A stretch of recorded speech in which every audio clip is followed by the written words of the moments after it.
Fix price issue method और book building method. अब simple सा लॉजिक है, इसके लिए मैं तुमको एक एग्जांपल दूंगा।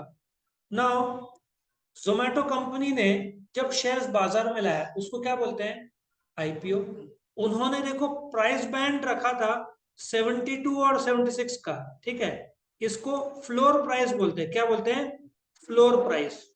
ये मिनिमम प्राइस है और ये सीलिंग प्राइस है, इसको मैक्सिमम प्राइस बोलेंगे। इसके बीच में बोली लगानी पड़ती है और फिर कंपनी दोनों में से, जो दोनों के बीच में हो सकता है 73, हो सकता है 74, हो सकता है 75, हो सकता है 76, कंपनी डिसाइड करेगी बाद में। अभी तुमको बोल रही है 72 और 76 के बीच में अप्लाई करो, फिर हम शेयर्स देंगे, ठीक है। ये जो कंसेप्ट है इसको बुक बिल्डिंग मेथड बोलते हैं। ये बुक बिल्डिंग मेथड जिसमें प्राइस के बैंड रहता है, बैंड में एक मिनिमम 72 और कोई भी दो बैंड हो सकता है, 100 110 के बीच में भी हो सकता है। अच्छा, जोमेटो ने यदि ये फिक्स प्राइस में लाया होता कि भाई हमारा शेयर का दाम 76, सिर्फ एक ही दाम, दूसरा कोई भी तुमको ऑफर या ऑप्शन नहीं दिया जाए, तो उसको क्या बोलेंगे, फिक्स प्राइस इश्यू। आजकल 99% इश्यू बुक बिल्डिंग मेथड में आते हैं, फिक्स प्राइस मेथड का जमाना लगभग गया है।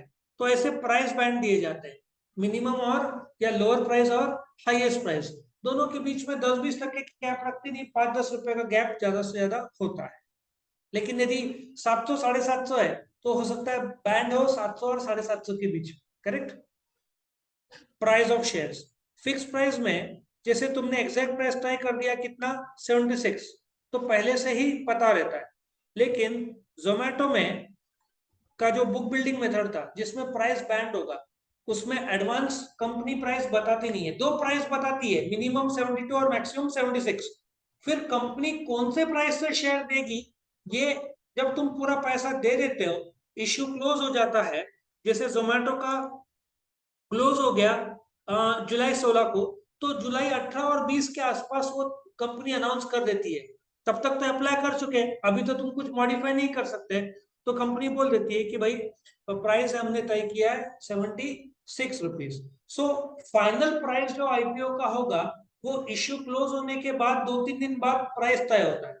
जबकि फिक्स प्राइस में एक ही दाम रहता है, पहले भी वो दाम होगा इश्यू शुरू होने से पहले, इश्यू क्लोज होने के बाद भी वही दाम, करेक्ट।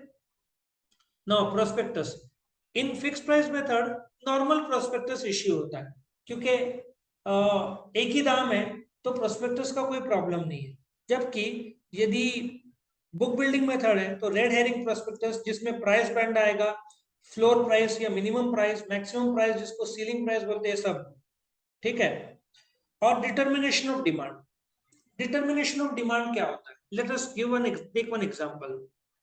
ये इश्यू कब का है जोमेटो का, जुलाई 14 से लेकर जुलाई 16। अब कितने शेयर्स, 9,375 करोड़ के शेयर्स उन्होंने, उनको पैसा चाहिए। तो जुलाई 14 के शाम को, इवनिंग को, उन 9,350 crore, let us take an example कि वो लोग 1,000 करोड़ शेयर्स ला रहे थे, let us take an example. 1,000 crore में से 500 करोड़ मतलब 50% सब्सक्राइब हुआ, जुलाई 14 की शाम को ही पता चल जाएगा। फिर जुलाई 16 को पता चला कि 100 का 100% लोगों ने खरीद लिया। मतलब इश्यू के 3 दिन, हर दिन शाम को और रात को पता चल जाता था जोमेटो का कितना शेयर्स का पैसा आया। ये डिमांड हर दिन पता चल जाता है। लेकिन यदि फिक्स प्राइस मेथड रहा, फिक्स प्राइस मेथड डिमांड, ये कब पता चलता है, फिक्स प्राइस मेथड रहा कि भाई दाम एक ही रहेगा, तो हर दिन नहीं पता चलता, जुलाई 16 को जब इश्यू खत्म होता है उसके बाद ही पता चलता है। तो तुमको अंदाजा आता ही नहीं है कि इश्यू सब्सक्राइब ओवर हुआ है कि अंडर हुआ है फिक्स प्राइस में। जबकि प्राइस बैंड रहेगा जिसको बुक बिल्डिंग मेथड बोलते हैं, वहां पे तुमको एवरी डे पता चलता है। So demand you can know every day, every day evening around 6-7 या रात को 8 बजे तुम CNBC Awaaz, Zee business, ET now, online money control का जो ऐप है, सबसे पता चल जाता है। पेमेंट ऑफ एप्लीकेशन मनी, अभी इसमें जो एप्लीकेशन मनी है 76 है, कम से कम तुमको 195 शेयर्स का, इसको लॉट बोलते हैं, 195 शेयर्स मल्टीप्लाई बाय सपोजिटली दाम 76 है, तो इसका करीबन कितना होगा, 13,500-14,000 रुपए होगा करीबन।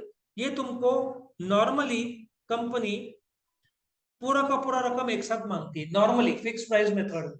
जबकि बुक बिल्डिंग मेथड में 76 में से कंपनी बोलेगी सिर्फ अभी सेबी का कायदा ना 25%, मतलब 76 का 25% कितना होगा, करीबन 18 रुपया, 18 से 19 रुपया। तो कंपनी बोलेगी चलो पहले 20 रुपया पे करो, जब हम शेयर्स देंगे बाकी का 56 रुपीज तभी पे कर देना, ठीक है। जबकि एप्लीकेशन में पूरा का पूरा नॉर्मली एक साथ मांगेगी, यहाँ पे 76 है तो 20-25 रुपए अभी मांगेगी, फिर 8 दिन बाद अलर्ट हुआ तो बाकी का मांगेगी, या जब कंपनी चाहे तो। When used, it can be used for any issue, public issue, rights issue, कोई भी जो फिक्स प्राइस में एम्प्लॉय स्टॉक ऑप्शन स्कीम ये है। जबकि बुक बिल्डिंग आईपीओ और एफपीओ में यूज होता है, जबकि book fix price method, employ stock option scheme, sweat equity share जो आज हमने देखा था, ठीक है ना, employ stock purchase scheme, capital appreciation scheme, इसमें normally fix price method use होता है। तो ये फिक्स प्राइस और बुक बिल्डिंग मेथड है।